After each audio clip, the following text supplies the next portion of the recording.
Is she breathing? Is your friend breathing? I do not think so. I really cannot tell. She is ice cold. This is a call from a group of teenagers on a high school graduation trip. Just minutes ago, they awoke to find their 18-year-old friend unresponsive on the floor. As paramedics rush to the scene, no one in that room fully understands what happened the night before. But what investigators are about to uncover tells a very different story. Because just hours earlier, a jealous argument over a message on her phone had turned violent, ending in one of the most disturbing teen murder cases South Carolina has ever seen. Do you think my life will be ruined? What you did caused the death of somebody. God, Natalie. I just want to see you one more time.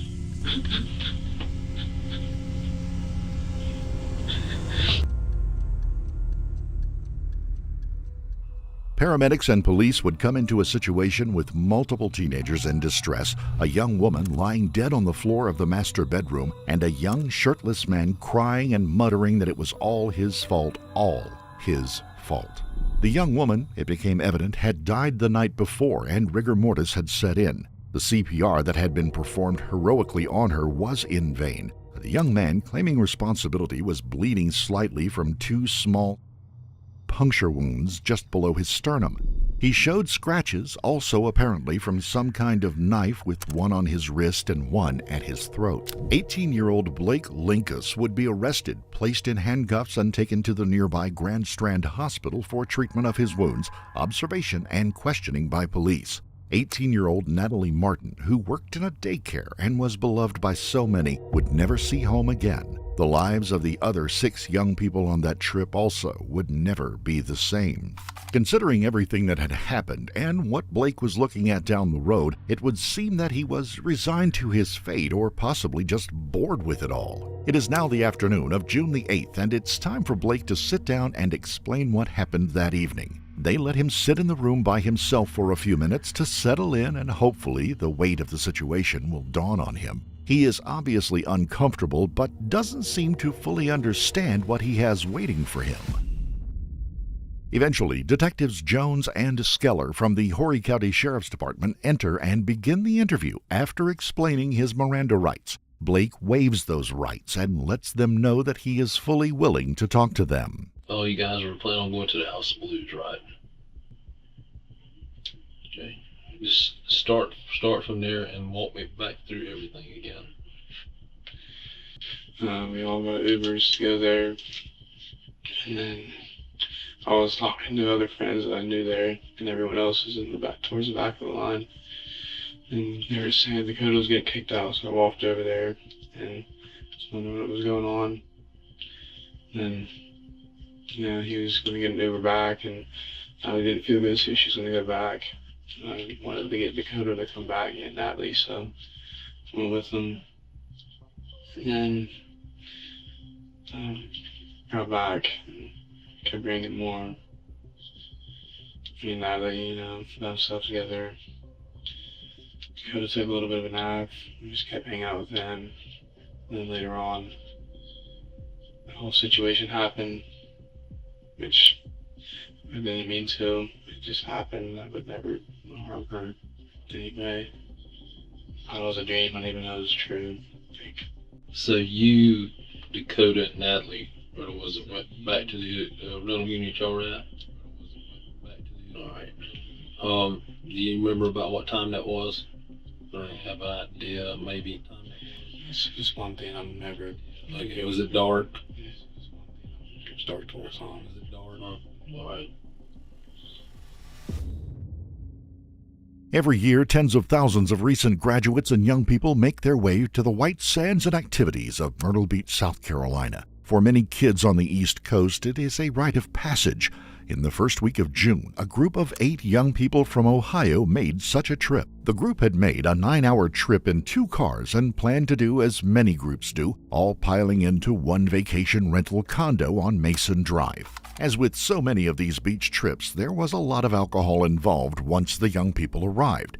It's not known whether they brought it with them or obtained it once they arrived, but they had cases of beer and alcoholic beverages on hand, even though none of them were over the age of 20. The legal age for purchasing and consumption of alcohol in South Carolina is 21. And yet, there they were. After incident statements taken by police investigators would show that alcohol was not an uncommon thing for this group back home either, with tales of parties held at their homes, sometimes with the knowledge of at least some of their parents. It was also known that one of the young people had a reputation for being a bad drunk, one who would turn argumentative and even violent if he had been drinking, Blake Linkus. By the second night, Natalie and Blake, who had been off and on as a couple for 3 years, had a falling out. She had decided to spend the night sleeping in her car rather than in the room the two shared. Over the last few years, the two spent most of their time getting along famously, but they had a few arguments and a couple of breakups along the way.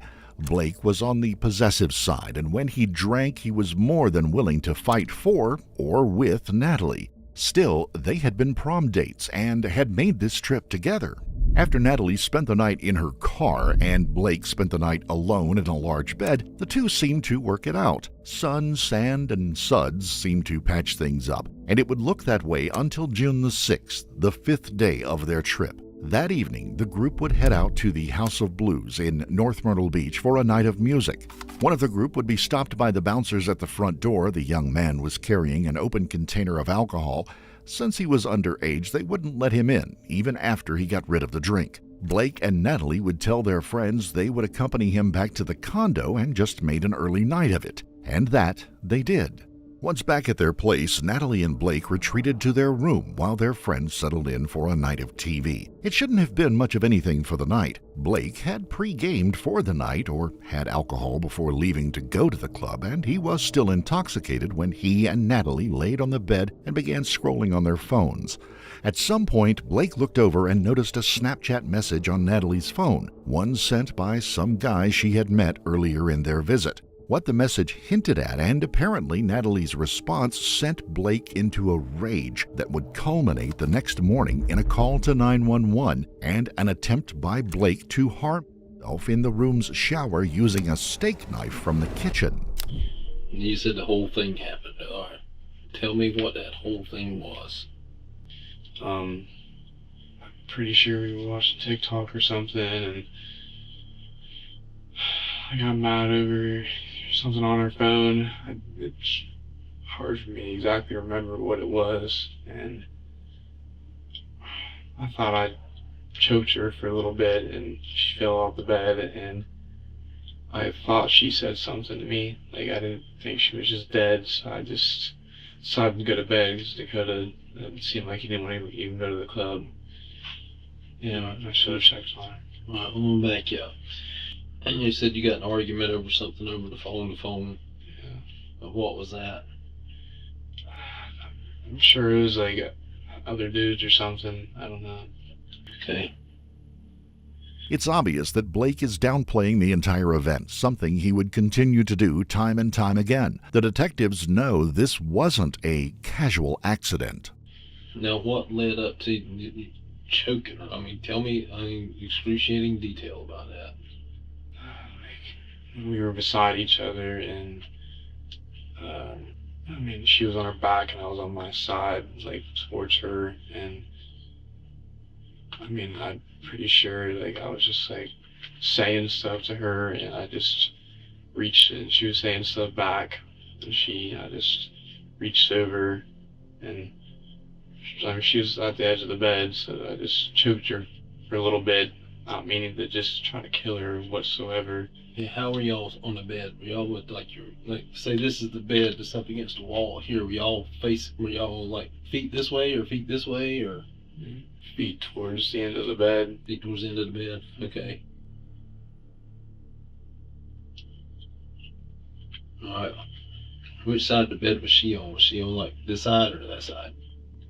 The side that she was on the whole time. Okay. So it was right there. Beside her. Okay, you said you reached over and choked her. How did you do that? just put my hands around her throat and How? just one and then two, and she like went sideways and fell over, and I just said, alright, I'm just gonna go to bed, like I'm not dealing with this right now. So I rolled over towards the middle of the bed, and I thought she just wanted to stay down there. I thought she was gonna leave the room or something. Alright, no, you said you reached over and grabbed her one hand and two. What happens there? She starts to like go up a little bit, and then like she just fell over because we were so close towards the end of the bed. And then she fell, and I just rolled back over to the middle of the bed. So you said that. I'm trying to get in my mind how this happened. So she's laying on her back. You said you're laying on your side, so you reach over one hand, and she kind of like arches up, I guess is what you're saying. Is that when you reach over with the other hand? All right. At what point in there did y'all end up on your? You said something about being up on your knees. Where did you? When she arched up, that's when like I basically arched up with her, and then that's when she like fell back. I mean, she maybe pushed a little bit. I don't know. It just didn't feel long at all. Like, honestly. Did you hear anything, any noises? Or? I thought she was saying something. I thought like I heard. I don't know. After that, I just didn't want to talk. I should have just left the room or checked on her and called 911. I wasn't in my right mind. You said you guys were arguing after whatever you found on the phone. You said you said something or she said something. Do you know what she said to you? I don't remember what we both talked about at all. I just know that I said something, which I never get mad over that stuff. It's just she'd get mad, and it just, I don't know, the alcohol, it just escalates, I don't know, worse than I would ever be if I was sober. If I was sober, I'd just storm off or something. Plus, we've just never had anything like that happen to us before. As we said before, alcohol and Blake don't go well together. A text string taken from Natalie's phone showed that there were some folks who had misgivings about Blake and Brady, another friend of the group, taking part in this trip, as well as even Blake's own mother. Blake's mother would send a text to Natalie reading, "Hey, I love Brady to death, but I'm not comfortable with him going on the trip. I feel like it's just asking for trouble." Linkus, yes, Blake is known by his family members by his last name, is a concern enough, but him and Brady without parents is a recipe for disaster. In another text thread, Natalie and a friend are discussing that Natalie needs to be the one to kick Blake or Brady or both out of the trip. In the end, Natalie tells her friend, "I think it's really unfair. I don't want to uninvite him, so maybe Blake can just not go since his parents have a huge problem with it," when honestly, truthfully, Blake is always the problem every single time. Her friend finally surrenders to the inevitable, saying that it is kind of hard to uninvite someone. After the decision was made and everyone was ready to go on the trip, Blake's mother would send him one last text in an attempt to change his mind about going. She would write, "It's not for you to control. We do everything for you. Have your best interests at heart and don't ask anything. Every rule you have broke, and now you have an attitude about it. You have been making good choices and graduation. I have never seen so many smiles. You know what is right and wrong, and you are setting yourself up to make mistakes. Have you ever heard the saying that the road to hell was paved with good intentions?" Blake's father would also send a text close to the time when the group was almost at the end of their journey to the seaside town. In part, it would read, "Have fun, be smart, make memories, laugh, take pics, enjoy the beach and ocean. No drama, keep your cool, bring laughter instead of anger, walk away from trouble and be the bigger and better man. I love you with everything in me and always will. I want you to have fun, buddy.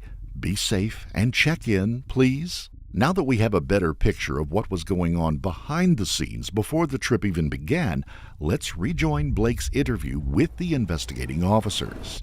So, after Natalie falls off the bed, you said you thought she said something or so of that nature. What was that? I mean, what did you hear? I guess is what I'm trying to get at. Seemed like just breathing in a word, or like a word come out. I don't know. It seemed like she was like dying. Because I've never heard anyone die. So I guess at that point you went to sleep. Is that what you said? Exactly what I did. Huh? It's exactly what I did. I thought she was going to sleep there or go out of the room. I don't know. Did you text anybody or anything at that point? I texted my parents, but I messed up. I mean, that was really it. And then I moved in and stuff. What was that about? Just because, I mean, I've never done that to a woman before in my life. I even checked to see if she was on the ground still or if she had. Like, it was just right during that point I put my phone down and I just died. And I was really tired anyway, so I just went to bed. And then I woke up. And all that happened. Squad. Both texts to his parents were captured by his phone. In both instances, he says that he knows he has done something wrong without saying exactly what had happened. Both messages were sent out about 11 p.m. on the night of June the 6th. His father would reply at 2:33 a.m., asking his son to reply to him ASAP. His mother would not see the message until the next morning. At 10:01 a.m., she would reply back, "I love you, infinity bunches. What's going on?" He would reply to neither, and there is no way his parents could have known that the young man had slept all night in the bed with his girlfriend's lifeless body laid on the floor nearby. That next morning would be the next focus of the detectives. When you woke up, tell me what happened then. I woke up, I first seen her there, and I thought she was sleeping. I noticed something was off. She looked, and then I went to the shower. I mean, I got a knife and stuff because I thought like that she actually was dead or something because she was still in the same position and she. All right, I'm gonna back up a little bit because you lost me. You got, excuse me. You got up. You saw Natalie still on the floor. Where was she at? Same, like just on the side of the floor. She didn't move anywhere else. She didn't. The bed, like she was Was she like right beside the bed or kind of under the bed or? Like beside it a little bit. I don't know. Under it, I don't know. Okay. Well, all right, so you got up, you see Natalie. What's the first thing you do at that moment? Like I kind of checked on her a little bit. Like I just like moved her arm a little bit, and she was like cold and blue, and I'm just like, this is really happening. Like this is really happening. And like I looked and walked outside. People were sleeping, and I wanted because I didn't want to live without her, and I just did that. And I just stood in the shower for a minute, and I couldn't do it to myself, so I just went out. We need to get her help now. While it seems anger and alcohol fueled this incident, they have to rule out that it wasn't just a sex act gone wrong, but it was actual murder. I know you said you guys had sex earlier, right? Right. You weren't into the whole choking thing where you were having sex or anything like that, were you? I mean, we've done it before, but obviously it's not like me actually just choking her. Okay. So, I mean, when this incident happened with this choking incident, you guys weren't engaged in any kind of sexual activity or anything? During the choking incident? Yeah. Yeah, that's because you all got in an argument about some stuff on the phone. They need to narrow in on making sure that Blake admits to what he has done in full understanding of the seriousness of the situation. One might guess that while Blake may have been in trouble a number of times in his life before now, introspection into what his responsibilities were might be lacking. Do you have any doubt what you did caused her death? What do you mean? I mean, do you doubt what you did caused her death? Is there any doubt in your mind what you done caused her death, caused her to die? Well, at the time when at first I didn't know, but now I do know. And there's no other way. I mean, it was me, and I remembered that happening. I didn't think it was actually true. And when I seen it that morning, I was just hyper. I didn't know what to do. I wish I could explain, but I've never been in that position before. Alright, so, and you tell me right or wrong if I'm understanding this the way I put it. I'm going to kind of paraphrase it. The next morning, you kind of had that moment of, oh crap, I choked her last night and I've killed her. Is that the thought process the next morning? Yeah. I'm sorry? Yeah. He loved her to death. How did he move from love to murder, though? Jealousy played a part for sure.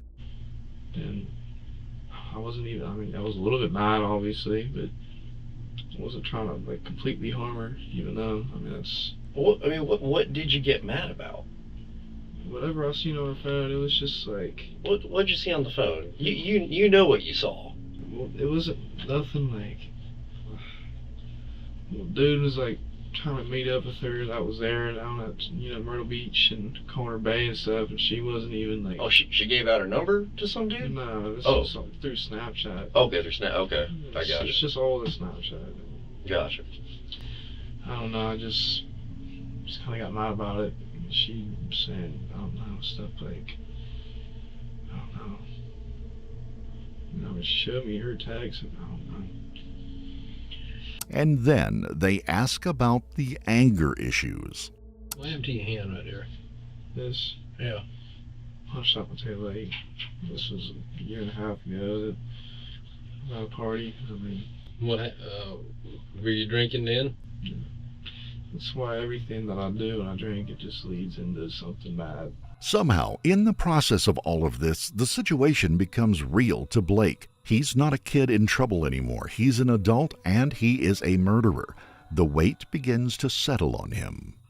No. Can I ask you a question? Sure. When you have you talked to her mom or just your dad? Or... I spoke to her dad briefly yesterday. Obviously, I'm going to have to talk with them a lot more over time. Well, if you don't mind, if you're allowed to, what all did you say? Pardon? What all did you say to him? I just told him that his daughter was deceased and that it was some suspicious circumstances and it was under investigation right now. What did you say? Well, he was quite devastated. Well, it's his daughter. It's his baby girl. He was a little angry, wanting to know what happened and everything else. I said, well, in times to come, we'll be able to tell you more. I'm pretty sure you're probably not going to be their favorite person in the world for a long time.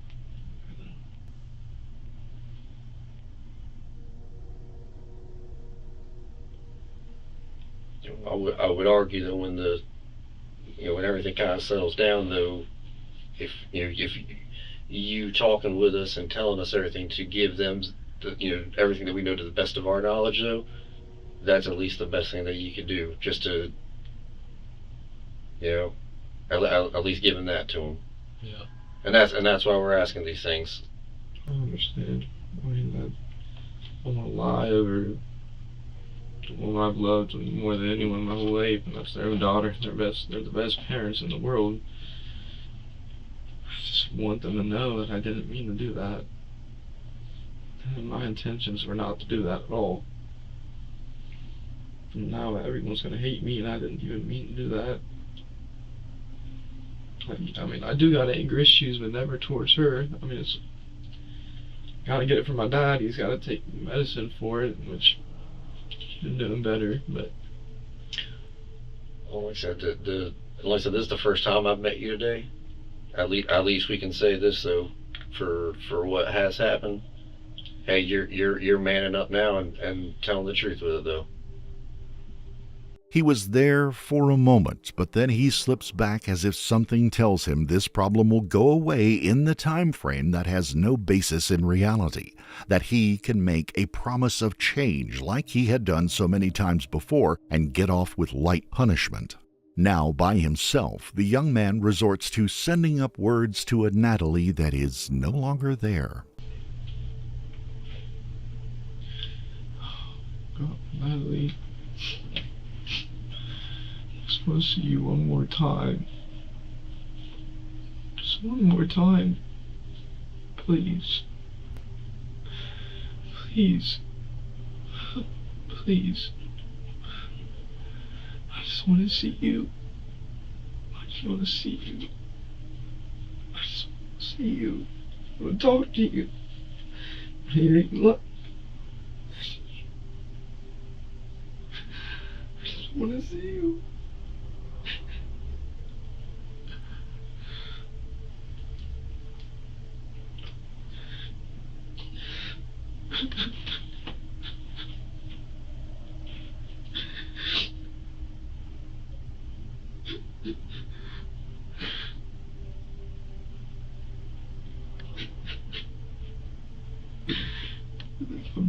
My girl.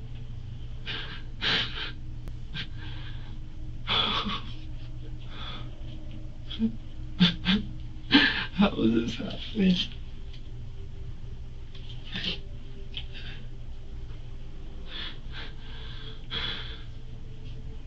After the DNA evidence has been collected, just the older of the two detectives is left in the interview room with Blake.